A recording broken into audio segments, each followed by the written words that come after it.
My name is Frances Townsend, and I'm 22 years old.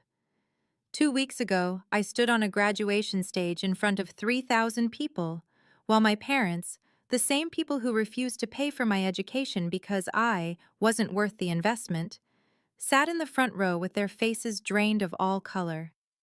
They came to watch my twin sister graduate. They had no idea I was even there. They certainly didn't know I'd be the one giving the keynote speech. But this story doesn't begin at graduation. It begins 4 years earlier, in my parents' living room, when my father looked me straight in the eyes and said something I will never forget. Before I continue, please take a moment to like and subscribe, but only if you truly enjoy this story. And let me know in the comments, where are you watching from, and what time is it there? Now let me take you back to that summer evening in 2021. The acceptance letters arrived on the same Tuesday afternoon in April. Victoria got into Whitmore University, a prestigious private school with a price tag of $65,000 a year. I got into Eastbrook State, a solid public university. $25,000 annually, still expensive but manageable. That evening, Dad called a family meeting in the living room. "We need to discuss finances," he said, settling into his leather armchair like a CEO addressing shareholders. Mom sat on the couch, hands folded. Victoria stood by the window, already glowing with anticipation. I sat across from Dad, still clutching my acceptance letter. "Victoria," Dad began, "we'll cover your full tuition at Whitmore. Room, board, everything." Victoria squealed. Mom smiled. Then Dad turned to me. "Frances, we've decided not to fund your education." The words didn't register at first. "I'm sorry?" "Victoria has leadership potential. She networks well. She'll marry well, build connections. It's an investment that makes sense." He paused, and what came next felt like a knife sliding between my ribs. "You're smart, Frances, but you're not special. There's no return on investment with you." I looked at Mom. She wouldn't meet my eyes. I looked at Victoria. She was already texting someone, probably sharing the good news about Whitmore. So I just figure it out myself? Dad shrugged. "You're resourceful. You'll manage." That night, I didn't cry. I'd cried enough over the years, over missed birthdays, hand-me-down gifts, being cropped out of family photos. Instead, I sat in my room and realized something that changed everything. To my parents, I wasn't their daughter. I was a bad investment. But what Dad didn't know, what nobody in this family knew, was that his decision would alter the course of my entire life. And 4 years later, he'd face the consequences in front of thousands. The thing is, this wasn't new. The favoritism had always been there, woven into the fabric of our family like an ugly pattern everyone pretended not to see. When we turned 16, Victoria got a brand new Honda Civic with a red bow on top. I got her old laptop, the one with a cracked screen and a battery that lasted 40 minutes. "We can't afford two cars," Mom had said apologetically. But they could afford Victoria's ski trips, her designer prom dress, her summer abroad in Spain. Family vacations were the worst. Victoria always got her own hotel room. I slept on pull-out couches, in hallways, once even in a closet that the resort called a cozy nook. In every family photo, Victoria stood center frame, glowing. I was always at the edge, sometimes partially cut off like an afterthought. When I finally asked Mom about it, I was 17, desperate for answers. She just sighed. "Sweetheart, you're imagining things. We love you both the same." But actions don't lie. A few months before the college decision, I found Mom's phone unlocked on the kitchen counter. A text thread with Aunt Linda was open. I shouldn't have read it, but I did. "Poor Frances," Mom had written. "But Harold's right. She doesn't stand out. We have to be practical." I put the phone down and walked away. That night, I made a decision I told no one about. Not because I wanted revenge, because I wanted to prove something to myself. I opened my laptop, the cracked one with the dying battery, and typed into the search bar, "Full scholarships for independent students." The results loaded slowly, but what I found would change everything. I did the math at 2 a.m., sitting on my bedroom floor with a notebook and a calculator. Eastbrook State, $25,000 per year. 4 years, $100,000. Parents' contribution, $0. My savings from summer jobs, $2,300. The gap was staggering. If I couldn't close it, I had 3 options. Drop out before I even started. Take on 6 figures of student debt that would follow me for decades. Or go part-time, stretching a 4-year degree into 7 or 8 while working full-time. Every path led to the same place, becoming exactly what my father said I was. The failure. The bad investment. The twin who didn't make it. I could already hear the family conversations at Thanksgiving. Victoria's doing so well at Whitmore. Frances? Oh, she's still figuring things out. But this wasn't just about proving them wrong. It was about proving myself right. I scrolled through scholarship databases until my eyes burned. Most required recommendations, essays, proof of financial need. Some were scams. Others had deadlines that had already passed. Then I found something. Eastbrook had a merit scholarship program for first-generation and independent students. Full tuition coverage plus a living stipend. The catch? Only 5 students per year were selected. The competition was brutal. I saved the link. Then I kept scrolling. And that's when I first saw the name that would eventually change my life. The Whitfield Scholarship. Full ride, $10,000 annually for living expenses. Awarded to only 20 students nationwide. I laughed out loud. 20 students in the entire country. What chance did I have? But I bookmarked it anyway. I had 2 choices: accept the life my parents designed for me or design my own. I chose the second. But to do that, I needed a plan. And I needed it immediately. I filled an entire notebook that summer. Every page was a calculation. Every margin was covered in plans. Job number 1, barista at the Morning Grind, a campus cafe. Shift, 5 to 8 a.m. Estimated monthly income, $800. Job number 2, cleaning crew for the residence halls.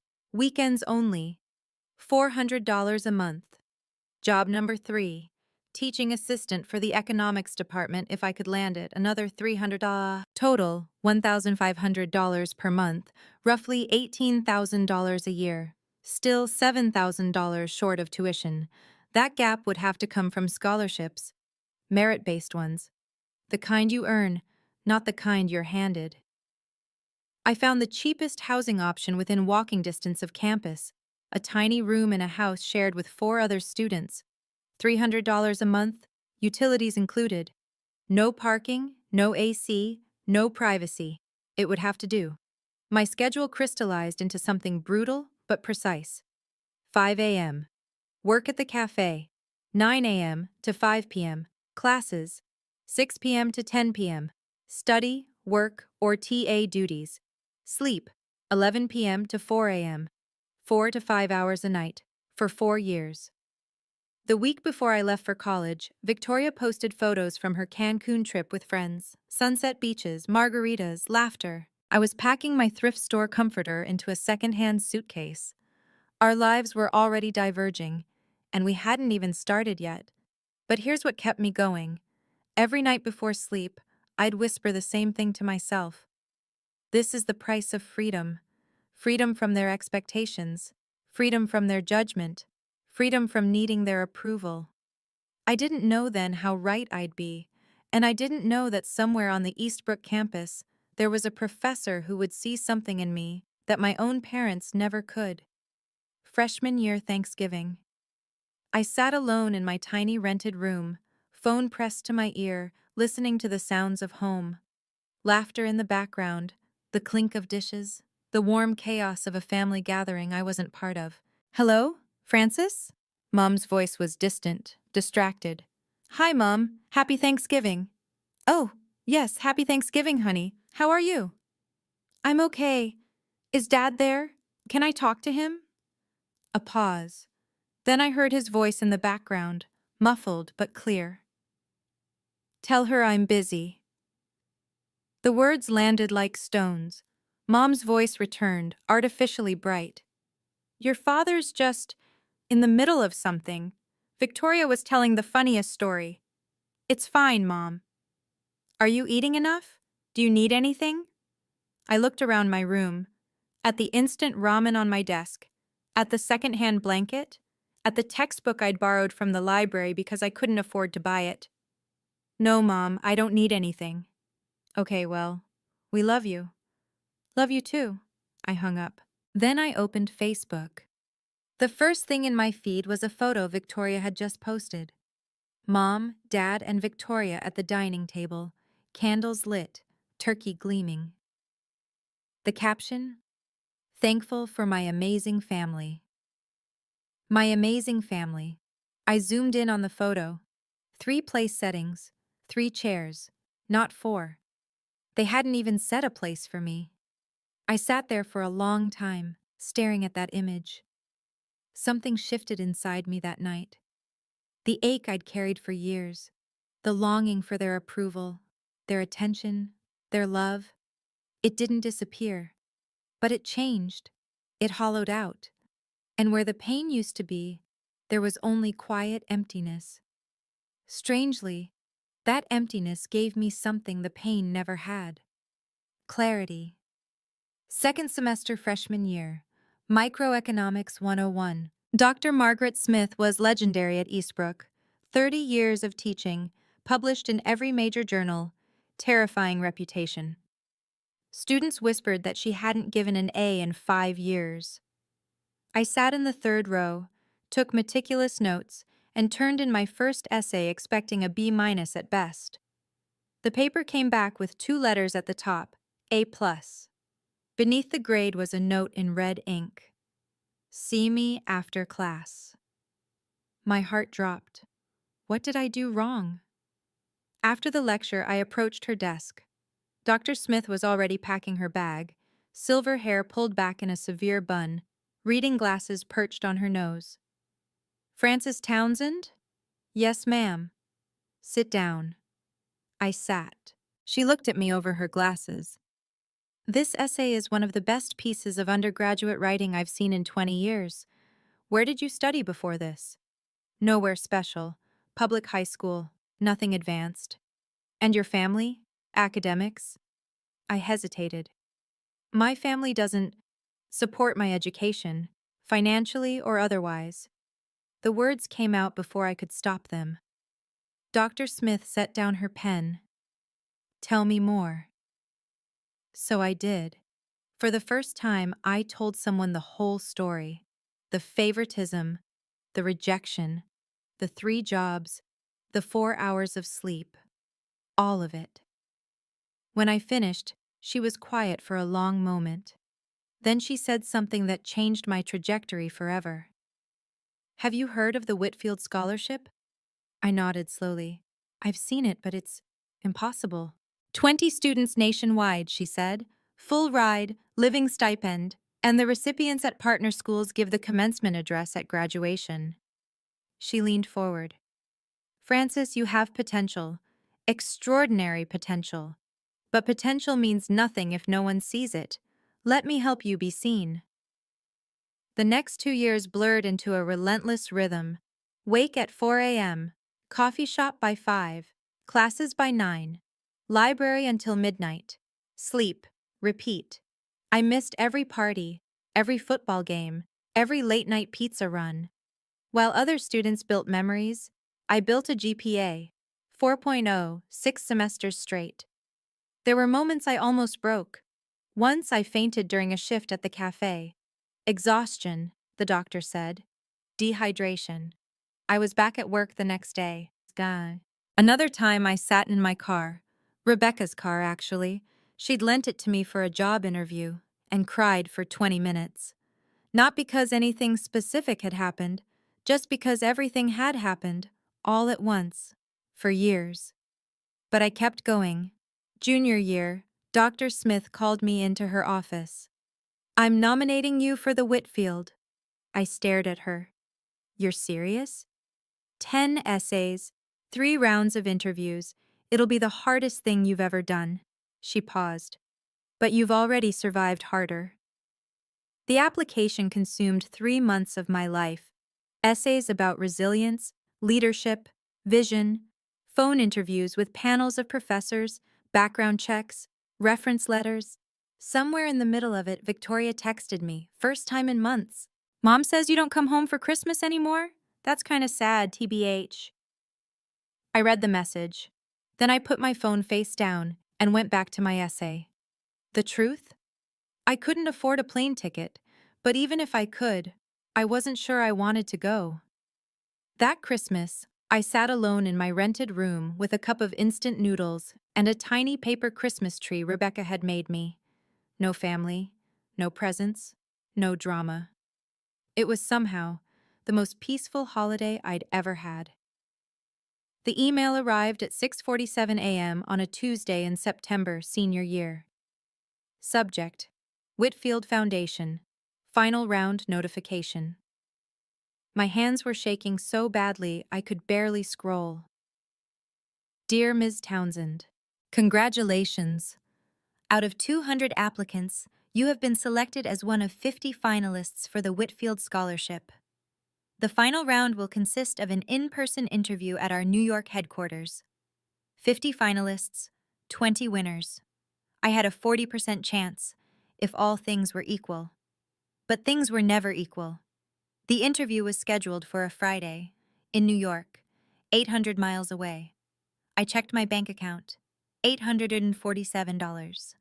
A last-minute flight would cost $400 minimum, a hotel would eat the rest, and I had rent due in 2 weeks. I was about to close the laptop when Rebecca knocked on my door. Frankie, you look like you saw a ghost. I showed her the email. She screamed. Literally screamed. You're going, she said. End of discussion. Beck, I can't afford... Bus ticket, $53, leaves Thursday night, arrives Friday morning. I'll lend you the money. I can't ask you to... You're not asking. I'm telling. She grabbed my shoulders. Frankie, this is your shot. You don't get another one. So I took the bus. 8 hours overnight, arriving in Manhattan at 5 a.m. with a stiff neck and a borrowed blazer from the thrift store. The interview waiting room was full of polished candidates. Designer bags. Parents hovering nearby. Easy confidence. I looked down at my second-hand outfit. My scuffed shoes. I don't belong here, I thought. Then I remembered Dr. Smith's words. You don't need to belong. You need to show them you deserve to. 2 weeks after the interview, I was walking to my morning shift when my phone buzzed. Subject: Whitfield Scholarship. Decision. I stopped in the middle of the sidewalk. A cyclist swerved around me, cursing. I didn't hear him. I opened the email. Dear Ms. Townsend, we are pleased to inform you that you have been selected as a Whitfield Scholar for the class of 2025. I read it 3 times, then a 4th. Then I sat down on the curb and cried. Not quiet tears. Ugly, heaving sobs that made strangers stare. 3 years of exhaustion, loneliness, and grinding determination poured out of me right there on the sidewalk outside the morning grind. I was a Whitfield Scholar. Full tuition. $10,000 a year for living expenses. And the right to transfer to any partner university in their network. That night, Dr. Smith called me personally. Francis, I just got the notification. I'm so proud of you. Thank you for everything. There's something else, she said. The Whitfield allows you to transfer to a partner school for your final year. Whitmore University is on the list.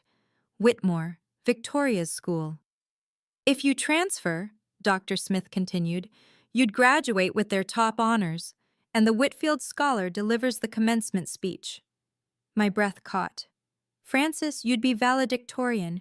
You'd speak at graduation in front of everyone.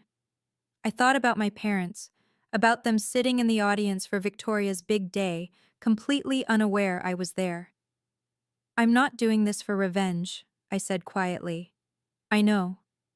I'm doing it because Whitmore has the better program for my career. I know that too. I pause.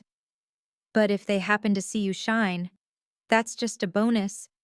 I made my decision that night, and I told no one in my family. 3 weeks into my final semester at Whitmore, it happened. I was in the library, third floor, tucked into a corner carrel with my constitutional law textbook, when I heard a voice that made my stomach drop. Oh my God. Francis? I looked up. Victoria stood 3 feet away, a half-empty iced latte in her hand, mouth hanging open. What are you? How are you? She couldn't form a complete sentence. I closed my book calmly. Hi, Victoria. You go here? Since when? Mom and Dad didn't say. Mom and Dad don't know. She blinked. What do you mean they don't know? Exactly what I said. They don't know I'm here. Victoria set her coffee down, still staring at me like I'd materialized from thin air. But how? They're not paying for. How did you? I paid for it myself. For Whitmore. I transferred. Scholarship. The word hung between us. Victoria's expression shifted. Confusion, disbelief, and something else. Something that looked almost like shame. Why didn't you tell anyone? I looked at her. My twin sister. The one who'd gotten everything I'd been denied. The one who'd never asked, not once in 4 years, how I was surviving. Did you ever ask? She opened her mouth, closed it. I gathered my books. I need to get to class. Francis, wait. She grabbed my arm. Do you hate us? The family? I looked at her hand on my sleeve, then at her face. No, I said quietly. You can't hate people you've stopped caring about. I pulled my arm free and walked away. That night, my phone lit up with missed calls. Mom, Dad, Victoria again. I silenced them all. Whatever was coming, it would happen on my terms, not theirs. Victoria called them immediately. I know because she told me later when everything was over. She's here, Victoria had said, barely through the door of her apartment. Frances is at Whitmore. She's been here since September. According to Victoria, the silence on the other end lasted a full 10 seconds. Then Dad's voice. That's impossible. She doesn't have the money. She said scholarship. What scholarship? She's not scholarship material. Dad, I saw her in the library. I'll handle this. Dad called me the next morning. First time he'd dialed my number in 3 years. Francis, we need to talk. About what? Victoria says you're at Whitmore. You transferred without telling us? I didn't think you'd care. A pause. Of course I care. You're my daughter. Am I? The words came out flat, not bitter, just factual. You told me I wasn't worth the investment. Remember that? Silence. Francis, That was 4 years ago, in the living room. You said I wasn't special, that there was no return on investment with me. I don't remember saying. I do. More silence. Then. We should discuss this in person, at graduation. We're coming for Victoria's ceremony and. I know. You know? I'll see you there, Dad. I hung up. He didn't call back. That night, I sat in my small apartment, the one I'd paid for myself with money I'd earned, and thought about that conversation. He didn't remember, or he chose not to remember. Either way, he'd never actually seen me. Not really, but in 3 months he would. And when that moment came, it wouldn't be because I forced him to look. It would be because he couldn't look away. The weeks before graduation became a strange kind of quiet. I knew they were coming. Mom, Dad, Victoria, the whole perfect family unit, descending on campus to celebrate Victoria's big achievement. They'd booked a hotel, planned a dinner, ordered flowers. For her. They still didn't know the full picture. Victoria had told them I was at Whitmore, but she didn't know about the Whitfield. She didn't know about the valedictorian honor. She didn't know I'd been asked to deliver the commencement address. Dr. Smith called to check in. She'd made the trip to watch. Do you want me to notify your family about the speech?